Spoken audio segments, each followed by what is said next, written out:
आदाब। सत श्री अकाल। आजकल मन की बात करने का दौर चल रहा है, इसलिए हम भी अपने मन की कुछ बात करना चाहते हैं। हमारे वैज्ञानिकों ने एक साथ 104 सैटेलाइट छोड़े और इसका सारा श्रेय माननीय प्रधान सेवक जी ने ले लिया। कश्मीर में चंदानी नेत्री टनल का श्रेय भी माननीय प्रधानमंत्री जी ने ले लिया, जबकि इसकी शुरुआत 2009 में मनमोहन सिंह जी ने की थी। पिछले 3 सालों में अगर कोई भी स्कीम शुरू हुई हो तो कृपया हमें बताइए। आपने बेसिक सेविंग को जनधन योजना बना दी। नेशनल गर्ल चाइल्ड को बेटी बचाओ बेटी पढ़ाओ योजना, निर्मल भारत को स्वच्छ भारत, राजीव आवास को सरदार पटेल अर्बन हाउसिंग, स्वावलंबन को अटल पेंशन योजना, नेशनल मैन्युफैक्चरिंग पॉलिसी को मेक इन इंडिया बना दिया, नेशनल ई गवर्नेंस प्लान को डिजिटल इंडिया बना दिया। ऐसी तमाम योजनाओं के नाम बदल देने से योजनाएं नई तो नहीं हो जाती। जीएसटी को 2011 में ही पेश कर दिया गया था। उसको पास कराने की कोशिश भी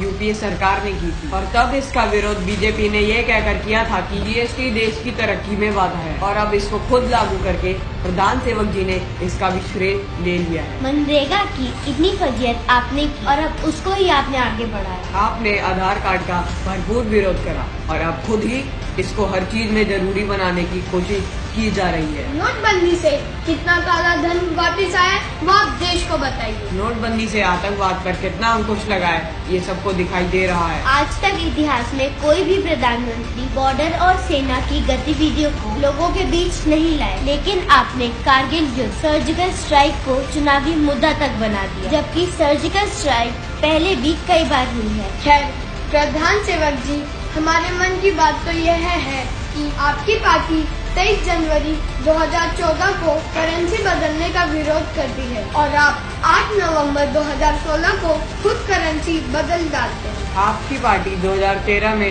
85 रुपए प्रति किलो तुअर दाल बिकने पर पूरे देश में महंगाई का विरोध करती है और आपके शासन में तुअर की दाल 150 से 200 रुपए किलो बिकती है। आपकी पार्टी गोवंश हत्या का विरोध करती है, जबकि आपके सत्ता में आते ही भारत बीफ एक्सपोर्ट में दुनिया का नंबर 1 देश बन जाता है। 2004 से 2014 के बीच आपकी पार्टी रेल किराए में 1 रुपया भी बढ़ाने पर रेल का चक्कर जाम कर देती थी और आपने सत्ता में आते ही 2 साल में रेल किराया लगभग 8 से 70% बढ़ा दिया। निर्भया के समय एक बलात्कार के विरोध में आपकी पार्टी 3 महीने आंदोलन करती है।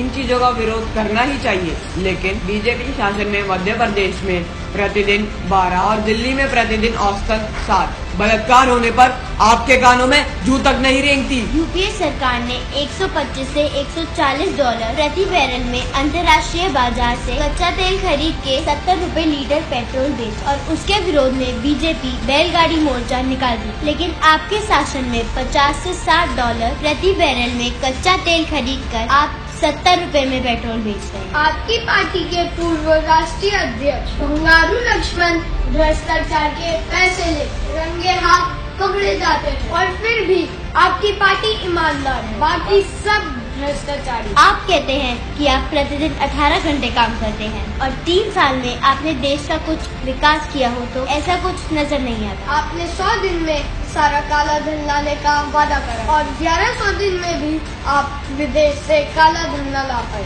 आपने किसानों को उनके उत्पादन खर्च पर 50% लाभ देने का वचन दिया और पिछले 3 सालों में किसानों के उत्पाद का सरकारी खरीद रेट 1 रुपया भी नहीं बढ़ाया। आपने एक भारतीय जवान के बदले 10 पाकिस्तानी सर लाने का वादा किया था और पिछले 3 साल में एक के बदले आधा सर भी नहीं ला पाए। आप खुद तो काले धन की बात करते और अपने ही चुनाव में 11,000 करोड़ का खर्च करते हो।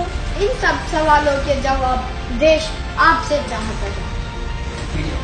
दोस्तों, देश का चौथा स्तंभ यानी हमारी मीडिया, जिसकी भूमिका संदेह के घेरे में है। ऐसा लगता है कि कुछ चैनल तो हमेशा बॉर्डर पे ही रहते हैं। पाकिस्तान से एक स्टूडियो युद्ध इन लोगों ने शुरू किया हुआ है। देश की तरक्की के लिए सरकार क्या कर रही है, इस बात से ये कोसों दूर है। दोस्तों जरा सोचिए कि आज आपको देशभक्त होने का सर्टिफिकेट कुछ लोगों से लेना पड़ रहा है। हमारी मानसिकता इस स्तर पर पहुंच चुकी है कि अमरनाथ हमले में 50 लोगों की जान बचाने वाले ड्राइवर सलीम का धन्यवाद करने की जगह हम उस पर शक कर रहे हैं कि वो कैसे बच गया, और ऐसा इसलिए है क्योंकि उसका धर्म कुछ और। गौरक्षा के नाम पर इतनी हत्याएं हो चुकी हैं, इतने दंगे हो चुके हैं, ये सब किसके लिए? कुछ लोग ये भगवा कपड़ा पहनकर अपने आप को कानून से ऊपर समझने लगे हैं। सरेआम मारपिटाई, हत्याएं और सामाजिक दंगे करने में लगे हुए हैं। ऐसे लोगों से हम विनती करते हैं कि इस केसरी रंग को